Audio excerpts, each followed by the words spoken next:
think today I didn't really handle myself quite well, mentally, I would say. So basically that's it. I was just making unforced errors. Like, I don't know, I have to check the statistics. I think she won the match not because she played incredible, just because I made all of those mistakes from, like, if you look from the outside, kind of like from an easy balls. Coco Gauff has just turned the tennis world upside down, but not because of trophies, rankings, or rivalries.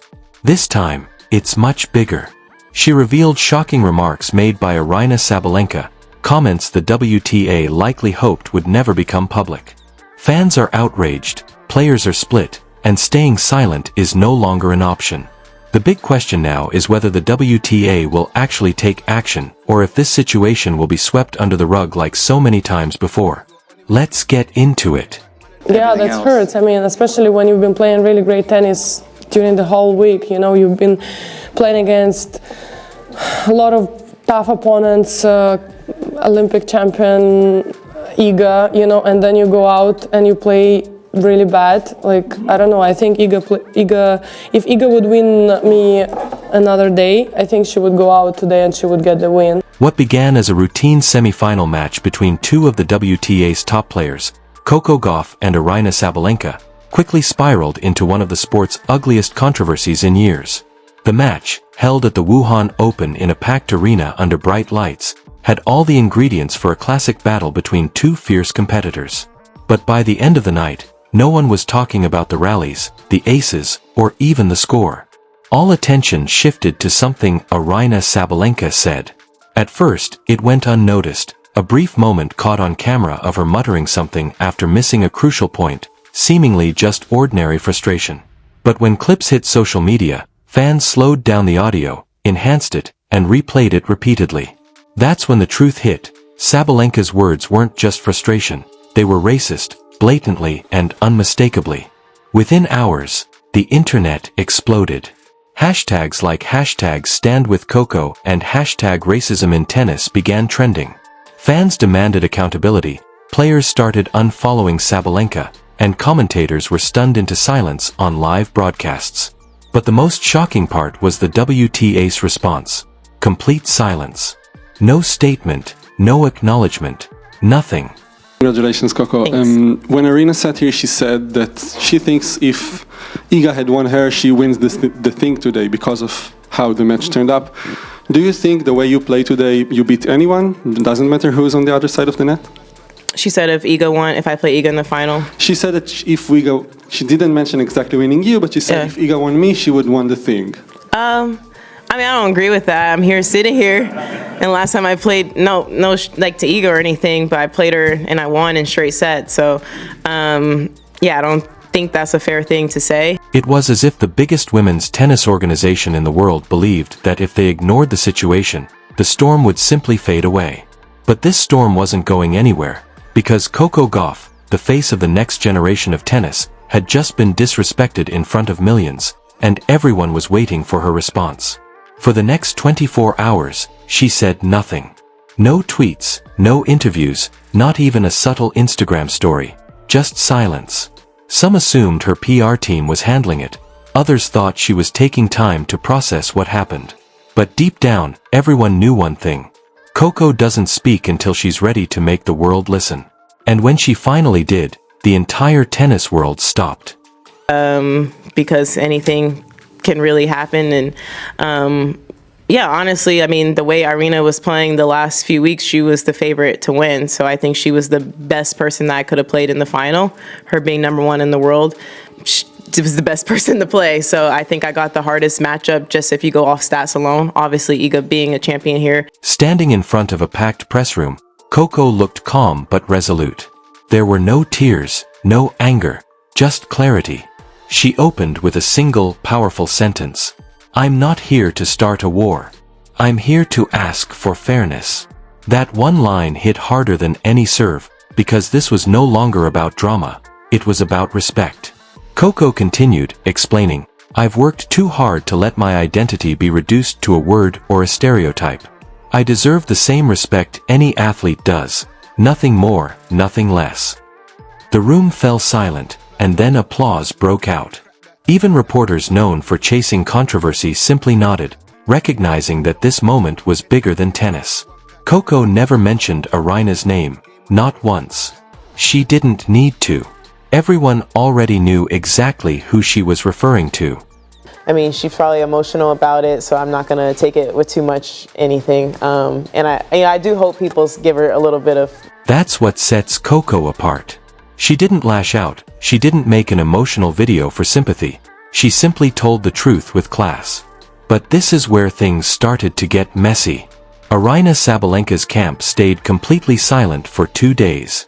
Her agent refused to comment, her coach was suddenly unavailable, and the WTA claimed the matter was under review. Translation: they had no idea what to do. But by that point, the damage was already done.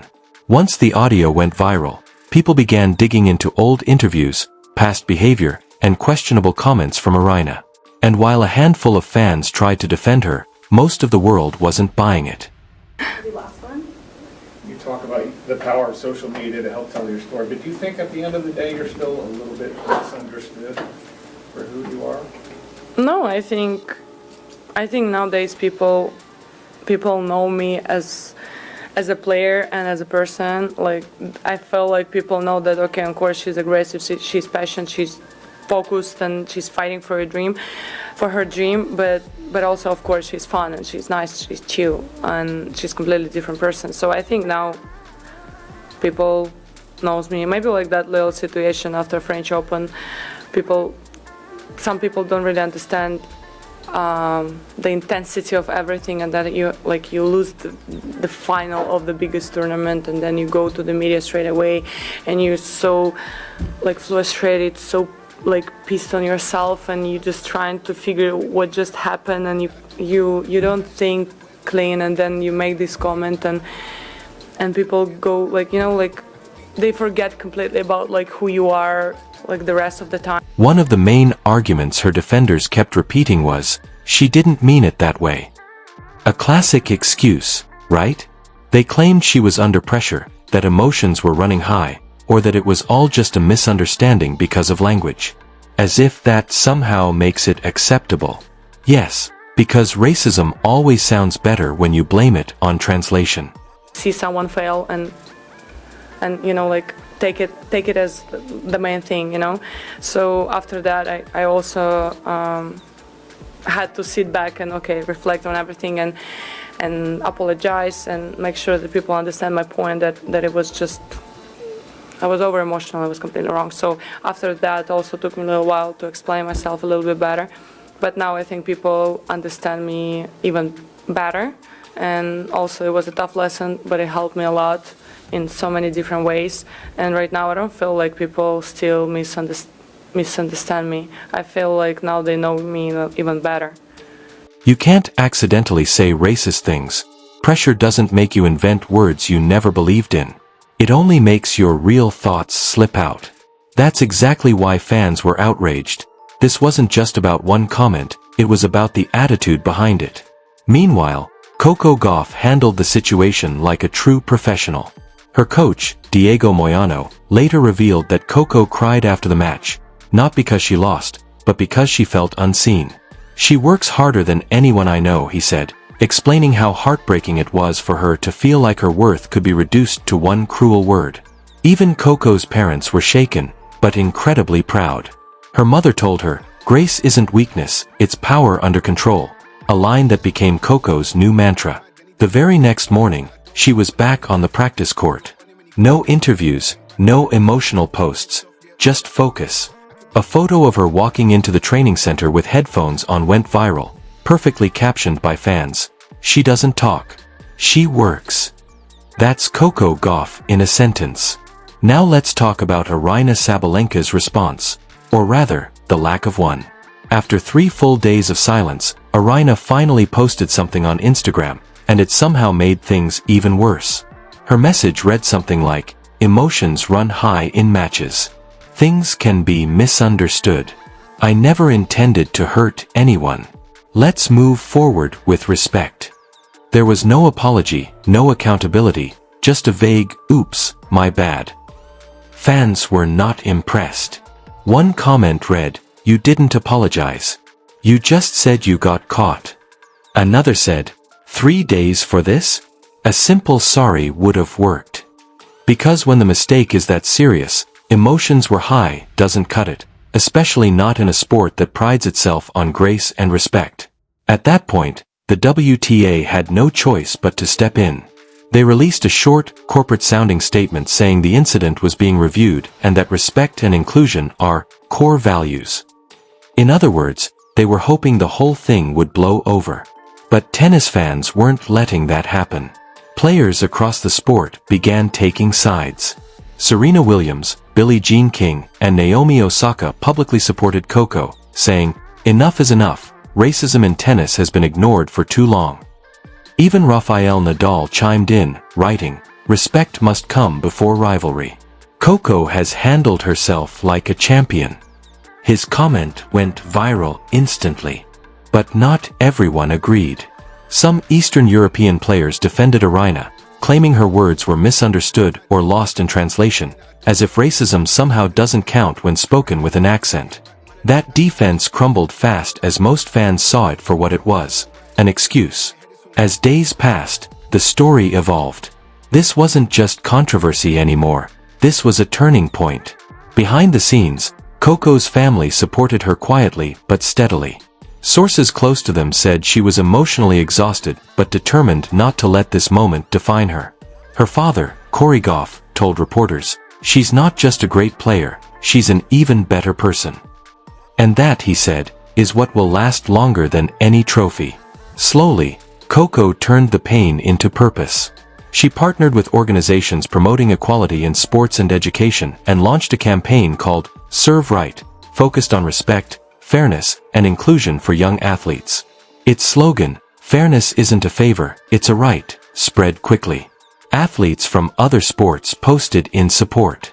Schools and youth programs began using Serve Right as a teaching tool.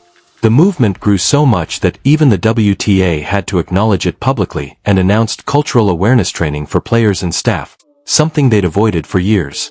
And everyone knew exactly who inspired that change: Coco Gauff. But that didn't magically fix everything.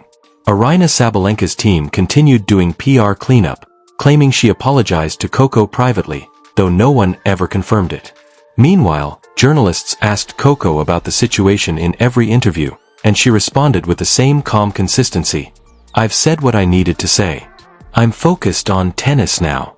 That's how you shut down drama without adding fuel to the fire. While Aryna was putting out vague statements, Coco was winning matches. She went all the way to the next Grand Slam, proving she could turn pain into power. Fans started realizing she wasn't just a tennis star anymore, she was a voice. Every match felt like a message. Every victory felt like a statement. People weren't just cheering for trophies, they were cheering for what she represented: fairness, equality, and strength without anger. Even critics had to admit she was handling the situation better than most adults twice her age. When asked later how she remained so calm, Coco said something that stunned everyone: "My parents taught me that silence can be louder than shouting. I chose to speak when it mattered most." That's pure class. She could have ranted. She could have demanded bans or fines. Instead, she reminded everyone why she's admired, not just for her incredible talent, but for her character. That's the thing about Coco Gauff. She doesn't fight small battles, she changes the entire conversation. The weeks that followed were chaotic. Sponsors contacted the WTA privately, demanding updates. Some even threatened to pull advertising from future tournaments if the issue wasn't addressed properly. Suddenly, this wasn't just controversy, it was business. The media didn't let it fade either. Every sports show had a segment titled, "The Gauff-Sabalenka Controversy." Analysts debated whether Aryna's comments were misinterpreted or intentional, but no matter how they tried to spin it, Aryna's image was collapsing while Coco's reputation was soaring. The irony is that Coco never tried to destroy anyone. She didn't call for punishment, she simply told the truth and went back to work. The public respected that. People admire quiet strength far more than loud excuses. Aryna's team continued their PR efforts, carefully crafted interviews, posts about learning and growing. But the internet doesn't forget. Every time she stepped on court, the crowd reaction said it all. Some clapped politely. Many didn't bother. At the next tournament, both players were scheduled for the same press day. Reporters tried to stir tension, asking if they had spoken since the incident. Coco simply smiled and said, "We're all professionals here. I'm focused on my game." Short, classy, bulletproof.